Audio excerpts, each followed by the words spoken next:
ನೀಲಾಂಜನ ಸಮಭಾಸಂ ರವಿಪುತ್ರಂ ಯಮಾಗ್ರಜಂ ಛಾಯಾ ಮಾರ್ತಾಂಡ ಸಂಭೂತಂ ತಂ ನಮಾಮಿ ಶನೇಶ್ಚರಂ. ಶನಿದೇವರ ಈ 10 ನಾಮಗಳನ್ನು ಜಪಿಸುವುದರಿಂದ ಶನಿ ದೋಷದ ಪ್ರಭಾವ ಕಡಿಮೆಯಾಗುತ್ತದೆ ಎಂಬ ನಂಬಿಕೆ ಇದೆ.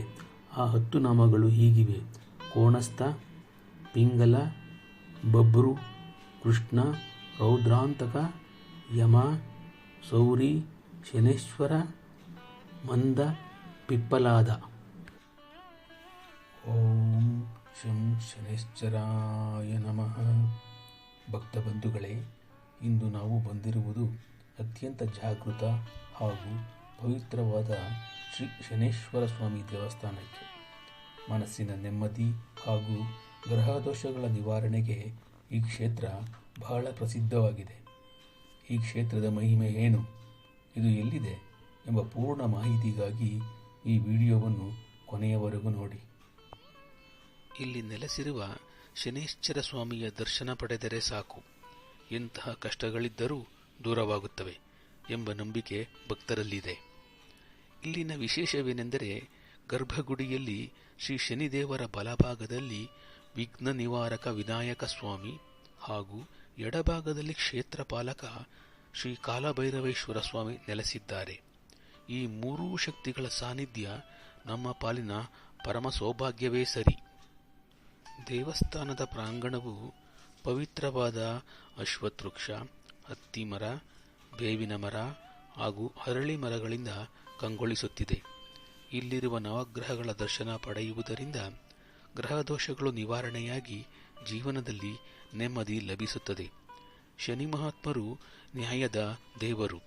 ನಾವು ಮಾಡುವ ಕರ್ಮಗಳಿಗೆ ಅನುಗುಣವಾಗಿ ನಮಗೆ ದಾರಿದೀಪವಾಗುತ್ತಾರೆ.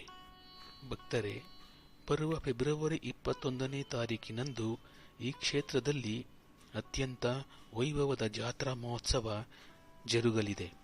ವಿಶೇಷ ಪೂಜೆ ಮತ್ತು ಕೊಂಡ ನಡೆಯಲಿದ್ದು, ನೀವೆಲ್ಲರೂ ಬಂದು ಸ್ವಾಮಿಯ ಕೃಪೆಗೆ ಪಾತ್ರರಾಗಬೇಕೆಂದು ನಾವು ಆಹ್ವಾನಿಸುತ್ತಿದ್ದೇವೆ.